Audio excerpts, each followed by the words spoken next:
Hello! అందరికీ నమస్కారం. Welcome to our channel. మీరు ఒక సరళిని గమనించే ఉంటారండి. మరి ముఖ్యంగా ఆయారం, గాయారం గాళ్ళ వ్యవహార శైలి ఎలా ఉంటుందన్నది మీరు నోటీస్ చేసే ఉంటారు. వైఎస్ఆర్ కాంగ్రెస్ పార్టీకి సంబంధించినంత వరకు కొందరొస్తారు. వచ్చేసి పార్టీ కోసం కొద్ది రోజులు పనిచేస్తారు. లేకపోతే సపోర్ట్ చేస్తారు. వాళ్ళకు నచ్చకనో, వాళ్ళకు మేలు జరగలేదనో, వాళ్ళు అనుకున్నట్లేదనో వెళ్ళిపోతారు. అంటే వాళ్ళు పార్టీలు మారడం వాళ్ళకు అలవాటు. సో, వెళ్ళిన తర్వాత ఒక కామన్ స్టేట్మెంట్ అండి ప్రతి ఒక్కరు కూడా. జగన్మోహన్ రెడ్డి గారు మంచివారే, చుట్టూ ఉన్న వాళ్ళు సరిగా చేయడం లేదు, వాళ్ళే ఇబ్బంది పెడుతున్నారు అని చెప్పేసి ఒక స్టేట్మెంట్. ఇది నేను అంటే రాజకీయ నాయకుల్లో చూశాను, అలాగే మీడియా వాళ్ళలో చూశాను, అన్నిట్లో చూశాను. ఇది ఏదో ఒక పద్ధతిలాగా తయారైంది. అదే మీరు తెలుగుదేశంలో ఇటువంటివి చూస్తారా? చూడరు. లేకపోతే జనసేనలో పెద్దగా ఇంకా వాళ్ళు అంత ఎక్స్‌పీరియన్స్ వచ్చిన పార్టీ కాదు కదా! ఇంకా వాళ్ళకు ఇటువంటివి అంటే ఈ రేంజ్‌లో వాళ్ళకు ఈ ఇష్యూస్ ఉండవు. కానీ వైఎస్ఆర్ కాంగ్రెస్ పార్టీలో మాత్రం వస్తారు. వచ్చి వాళ్ళ ప్రయత్నాలు వాళ్ళు చేసుకుంటారు. ఓ 2, 3 ఏళ్ళు ఉంటారు. వెళ్ళిపోతారు. వెళ్ళిపోయిన తర్వాత జగన్మోహన్ రెడ్డి గారు మంచివారే, కానీ చుట్టుపక్కల ఉన్న వాళ్ళే అని చెప్పేసి ఇంక స్టార్ట్ చేస్తారు. పార్టీకి అది లేదు, ఇది లేదు, సిద్ధాంతాలు లేవు, అవి లేవు, ఇవి లేవు, ఇంకా ఏవేవో మాట్లాడతారు.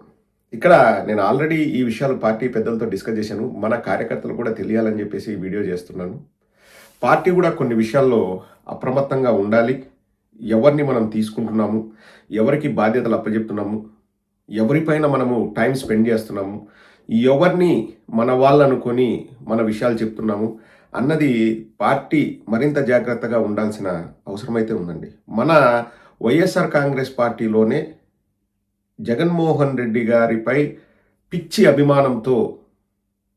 అభిమానంతో ప్రాణాలు ఇవ్వడానికి సైతం మేము రెడీ అనే కత్తి లాంటి పిల్లలు ఉన్నారు, కార్యకర్తలు ఉన్నారు, మేధావులు ఉన్నారు, అలాగే విద్యావంతులు ఉన్నారు, సంఘ సంస్కర్తలు ఉన్నారు. వాళ్ళని మనం పైకి తీసుకురావడానికి ట్రై చేస్తే ఆల్రెడీ ఆ సిస్టమ్ నడుస్తుంది. బట్ మరింతగా వాళ్ళపైన మనము టైం స్పెండ్ చేసి, వాళ్లకు తర్ఫీదునిచ్చి, వాళ్లకు మెలకువలు నేర్పించి, వాళ్ళని మనం పైకి తీసుకొస్తే వాళ్ళు పార్టీకి విధేయులుగా ఉంటారు. అండ్ నాకు నీ మీద కోపం ఉంది, నేను అలిగి వెళ్ళిపోయిన తర్వాత ఈ పార్టీకి ఇది లేదు, అది లేదు, ఆడ చుట్టూ వాళ్ళు ఉన్నారు, వీళ్ళున్నారు, కోటరీ ఉంది, అది ఈ కామెంట్స్ అన్నీ రావు. మన పార్టీలో కష్టపడే వాళ్ళని మనం పైకి తీసుకొద్దాం. కార్యకర్తలైనా, లేకపోతే చదువుకున్న వాళ్ళైనా, లేకపోతే మేధావులైనా, సంఘ సంస్కృతులైనా, విద్యావంతులైనా, లేకపోతే వ్యవసాయం చేసే వాళ్ళైనా, కార్మికులైనా, కర్షకులైనా మన పార్టీలో అద్భుతంగా పనిచేయగలిగే వాళ్ళు కోకొల్లలు. వాళ్ళందరికీ ఉన్న బిగ్గెస్ట్ క్వాలిఫికేషన్ ఏంటంటే వాళ్ళు జగన్మోహన్ రెడ్డి గారంటే పిచ్చి అభిమానం వాళ్ళకి. That is the biggest qualification. నేను నిన్న ఒక పెద్ద ఆయనతో మాట్లాడుతుంటే ఏదో సందర్భం వచ్చేసి నాకేం పోయేదేం లేదండి. ఎందుకంటే మనం పార్టీ మంచి గురించి ఆలోచిస్తాము అంతే. మనకు సొంతంగా ఏదైనా ఉందా లేదా అన్నది ఎప్పుడు ఆలోచించాం. మనకు చేతనైన పని మనం చేసుకుంటూ వెళ్తామంటే ఆ పెద్ద ఆయన అన్నాడు, ప్రదీప్ నువ్వు లాభం ఆశించి రాలేదు కాబట్టి నువ్వు నష్టపోయే ఆస్కారమే లేదు ప్రదీప్ అన్నాడు. అంటే అప్పటి వరకు మనకు కూడా ఇటువంటివి ఐడియాలు రావు. ఎవరైనా పెద్దలు చెప్తే మనకు తెలుస్తుంది, ఓహో అంటే this is how it works, అంటే సిస్టమ్ ఇలా వర్క్ అవుతుందని. అంటే మన గురించి మనం గొప్పలు చెప్పుకోవడం కాదు. ఎవరైనా లాభం ఆశించి వస్తారు, వాళ్ళకు అనుకున్నది జరగకపోతే వెళ్ళిపోతారు, వెళ్ళిపోతూ పార్టీల పైన బురద చల్లుతారు. ఆ వెళ్ళిపోయే వాళ్ళకే నేను ఒకటి చెప్పదలుచుకున్నాను. మీరు ఒకటి గమనించండి, నాకు వాళ్ళపైన కోపం లేదు, ఎవరు వాళ్ళనేది చెప్పాలన్న ఇంట్రెస్ట్ లేదు, జనరల్గా చెప్తున్నానండి. మీరు ఒక పార్టీ నుంచి ఇంకో పార్టీకి వచ్చి ఈ పార్టీలో కొద్ది రోజులు పనిచేసి వెళ్ళిపోయి ఇంకొక పార్టీకి పోయి మీరు బురద చల్లారనుకోండి, ఆ పార్టీ వాళ్ళు కూడా ఏమనుకుంటారు, అరే వీడికి ఇక్కడ లాభం లేకపోతే ఇక్కడ కూడా మన బురద వేరే చోటుకి వెళ్ళిపోతారా అనుకుంటారు లేదా? అది మీ క్యారెక్టర్కే మంచిది కాదు. వెళ్ళిపోయే వాళ్ళకే చెప్తున్నా, మీరు ఉన్నా లేకపోయినా, నేనున్నా లేకపోయినా పనిచేసే వాళ్ళు ఉంటే పార్టీ నడుస్తుంది. ఇట్స్ యాజ్ సింపుల్ యాజ్ దస్. మనమంతా కూడా సముద్రంలో నీటి బోట్లు. ఈరోజు ప్రదీప్ అన్నవాడు లేకపోయినా పార్టీ నడుస్తుంది. పార్టీ ఎక్కడికి పోదు. పార్టీ బ్రహ్మాండంగా నడుస్తుంది. నాయకుడు అన్నవాడు ప్రజల కోసం పనిచేస్తున్నాను అని ఆ కమిట్మెంట్తో ఉన్నన్ని రోజులు పార్టీకి బ్రహ్మాండమైన భవిష్యత్తు ఉంటుంది. అందులో ఎటువంటి డౌట్ లేదు. వెళ్ళిపోయి బురద చల్లుతా, వాళ్ళ గురించి విషయాలు బయట పెడతా, వీళ్ళ గురించి విషయాలు బయట పెడతా అన్న వాళ్ళకే చెప్తున్నా.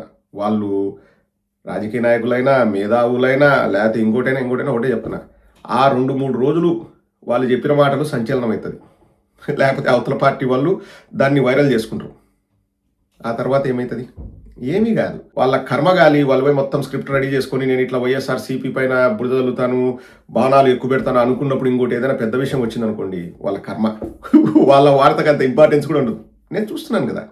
ఇప్పుడు సపోజ్ ఎవడైనా వెళ్ళి నేను వైఎస్ఆర్సీపీ పైన బాణాలు ఎక్కువ పెడతాను అనుకున్నాడు అనుకోండి, అప్పుడు బండి భగీరథ కేసు వచ్చింది అనుకోండి, అంత పొలవమని దీని మీద పోతారు. వాడిని ఎవరు పట్టించుకొని కూడా పట్టించుకోరు. ఆ 2, 3 రోజులే, ఇంకా తర్వాత ఎవరు పట్టించుకోరు. కానీ అలా చేయడం వల్ల వాళ్ళ క్యారెక్టర్ని వాళ్ళు దెబ్బతీసుకుంటున్నారు. నేను మా పార్టీలోనే ఉండాలా, మా పార్టీ ఏం చేసినా మీరు భరించాలని నేను ఎక్కడ అనట్లేదు. కానీ ఒక పద్ధతి అంటూ ఉంటుంది. కొన్ని 4 గోడల మధ్య పరిష్కరించుకునేవి ఉంటాయి, కొన్ని బయటికి వెళ్ళి మాట్లాడాల్సినవి ఉంటాయి. ఇప్పుడు 4 గోడల మధ్య పరిష్కరించుకునే అవకాశం ఉన్నప్పుడు ఆ పని చేశారనుకోండి, సమస్యకు పరిష్కారం వస్తుంది. రాలేదు, నువ్వు అనుకున్నట్లు జరగట్లేదు, సరే నీ ఇష్టం. ఎవరు ఏ పార్టీలోకైనా వెళ్ళొచ్చు, ఎవరు కాదనరు. కానీ కొన్ని ఇంటర్నల్ విషయాలు తెలిసినవి, లేకపోతే ఆ పనిచేసే క్రమంలో తెలుసుకున్న విషయాలు, ఇప్పుడు నాకే ఇన్ని విషయాలు తెలుసు, ఈ సీక్రెట్లు తెలుసు, ఆ పార్టీ గురించి తెలుసు, ఈ పార్టీ గురించి తెలుసు అని ఇంకొక పార్టీలోకి వెళ్ళి మాట్లాడడం, లేకపోతే మీడియాలోకి మళ్ళీ మాట్లాడడం, అవి మంచి పద్ధతులు కాదు. నేను వాళ్ళ భవిష్యత్తును దృష్టిలో పెట్టుకొని చెప్తున్నా. ఎవరు నమ్మరు. ఓహో, ఈరోజు వైఎస్ఆర్ కాంగ్రెస్ పార్టీ నుంచి వచ్చినావు, నీకు ఆడ నచ్చలేదు, నువ్వు మాట్లాడుతున్నావు. రేపు ఇంకొక పార్టీకి వెళ్తావు, ఆడ నచ్చలేదు, ఆడ మాట్లాడతావు. సో ఆ పార్టీ వాళ్ళు కూడా నిన్ను విశ్వసించరు. ఒరే, వీడితో జాగ్రత్తగా ఉండాలిరా, వాడి లాభం చూసుకొని వస్తాడు, వాడికి లాభం ఉందంటేనే వాడు మన పార్టీకి మంచి చేస్తాడు అని. అటువంటి వాళ్ళు మేలా, లేకపోతే పార్టీ కోసం అహర్నిశలు కష్టపడి కరడుగట్టిన సైనికులు మేలా? నేను మన పార్టీ పెద్దలతో ఇవన్నీ డిస్కస్ చేసిన, బట్ కార్యకర్తలకు కూడా నేను చెప్పదలుచుకుంది ఏంటంటే, మన వాళ్ళను మనం ఎంకరేజ్ చేసుకుందాం. అది పార్టీకి మంచిది, బాస్కు మంచిది, క్యాడర్కు మంచిది. ఆయారామ్ గాళ్ళు గయ్యారామ్ గాళ్ళు వస్తుంటారు, ఒక్కోసారి తీసుకోవాలి. నేను ఎక్కడ కూడా వచ్చిన వాళ్ళు ఎవరిని తీసుకోవద్దని కూడా చెప్పను. ఎందుకంటే పార్టీ అవసరాల దృష్ట్యా, లేకపోతే అక్కడున్న నెసెసిటీస్ దృష్ట్యా, ఒక్కొక్క కాన్స్టిట్యుయెన్సీలో అప్పుడు ఆ అవసరాల మేరకు మనం కొన్ని అడ్జస్ట్మెంట్స్ చేస్తుండాలి. మనం గిరిగీసుకొని కూర్చోలేం, ఎందుకంటే మనది పొలిటికల్ పార్టీ. కానీ హుందాగా వ్యవహరించడం అన్నది చాలా ఇంపార్టెంట్ అండి. 2 ఏళ్ళు 3 ఏళ్ళు మంచిగా ఉన్న పార్టీ 3 సంవత్సరాల 1వ రోజు చెడ్డదైంది అంటే ఇంకా దానికి మందే లేదు. కాబట్టి మనం కూడా పార్టీ పరంగా ఎవరిని పైకి తీసుకురావాలి, ఎవరిని ఓకే కష్టపడు, వాళ్ళకు ఏదైనా ఉద్యోగం ఇచ్చినప్పుడు ఫస్ట్ ఒక 6 months ట్రయల్ పీరియడ్ ఉంటుంది. అలా వాళ్ళను పరీక్షించి మీరు చేయగలరా లేదా అట్లా చూసి కూడా చేస్తే బాగుంటుంది. ఇప్పుడు నాకు తెలుసండి, ఇక్కడ నేను ఎవరిని వెనకేసుకురావట్లేదు, ఎవరిని విమర్శించట్లేదు. పార్టీ హెడ్ ఆఫీస్లో ఎంత కష్టపడి పనిచేస్తారో నాకు తెలుసు. ఎవరైనా కానివ్వండి, అక్కడున్న ప్రతి ఒక్కరు, నేను పేర్లు తీయదలుచుకోలేదు, పార్టీ బాస్ అధ్యక్షుడి దగ్గర నుంచి నెక్స్ట్ ఉన్న వాళ్ళు రోజులో ఎన్ని గంటలు పనిచేస్తారు, ఎన్ని గంటలు ఆఫీస్లో కూర్చుంటారు, ఎన్ని గంటలు వాళ్ళు అన్ని మానిటర్ చేస్తుంటారు అనేది నాకు తెలుసు. వాళ్ళ పని చాలా కష్టమైన పని. It's not easy. ఎవరైనా కానివ్వండి, సజ్జల రామకృష్ణారెడ్డి గారు కానీ, లేకపోతే తలసిల్ రఘురామ్ గారు కానీ, ఎవరైనా కానీ వాళ్ళు ఎంత కష్టపడి పనిచేస్తారో నేను చూశాను కాబట్టి నేను చెప్తున్నాను. వాళ్ళు ఎన్ని సమస్యలు వచ్చినా, ఇంకోటి వచ్చినా ఓపికగా వింటారు. వాళ్ళు పరిష్కరించడానికి వాళ్ళు ప్రయత్నం చేస్తారు. అన్నిసార్లు సక్సెస్ కాకపోవచ్చు. ఇప్పుడు సింపుల్ ఎగ్జాంపుల్ చెప్తానండి. 10 మంది ఆశావాహులు ఉన్నారనుకోండి ఒక ఎమ్మెల్యే సీట్కి, ఒకరికే ఇవ్వాలి. మిగతా 9 మంది కోప్పడితే దానికి అర్థమే ఉండదు. ఎందుకంటే ఒకడే పోటీ చేస్తాడు మన పార్టీ తరఫున, ఒకరికే బీఫామ్ ఇవ్వగలం. సో ఇటువంటివి చాలా ఉంటాయి. బట్ సంయమనంతో ఉండి మరింత కష్టపడితే, హెల్దీ కాంపిటీషన్ అంటారు చూడండి, అది ఉంటే ఖచ్చితంగా అందరికీ అవకాశాలు వస్తాయి. ఇది కాకపోతే అది, ఇది కాకపోతే అది. పార్టీ మనల్ని ఎలా ఉపయోగించుకోవాలి, మన స్కిల్ సెట్ ఏంటి అనేది పార్టీ ఖచ్చితంగా చూస్తుంది. పార్టీ ఏం చూడుకోకుండా ఏమి ఉండదు. బట్ రైట్ మార్గంలో, రైట్ వేలో వెళ్తే ఖచ్చితంగా ప్రతి ఒక్కరికి మంచి జరుగుతుంది. ఒకవేళ జరగని వాళ్ళు ఉన్నా కానీ వాళ్ళని పార్టీ పెద్దలకి తీసుకెళ్లే సిస్టమ్ ఒకటి బిల్డ్ అవుతుంది. ఖచ్చితంగా అన్నీ మంచి జరుగుతాయి. బట్ మన కార్యకర్తలు చెప్తున్నానండి, కొంచెం ఈ ఆయారాం గయారాం గాళ్ళని ఒక కంట కనిపెట్టండి. మీరు కూడా జాగ్రత్తగా ఉండండి. నా వ్యక్తిగత అభిప్రాయం, ఫస్ట్ నుంచి పార్టీకి సేవ చేసిన వాళ్ళకి, పార్టీని నమ్ముకొని అహర్నిశలు కష్టపడ్డ వాళ్ళకి, ఆస్తులు అమ్ముకున్న వాళ్ళకి, కష్టాలు చూసిన వాళ్ళకి, జైలు పాలైన వాళ్ళకి, కుటుంబ సభ్యుల్ని కోల్పోయిన వాళ్ళకే పెద్దపీట వేయాలి పార్టీలో. అది జరుగుతోంది.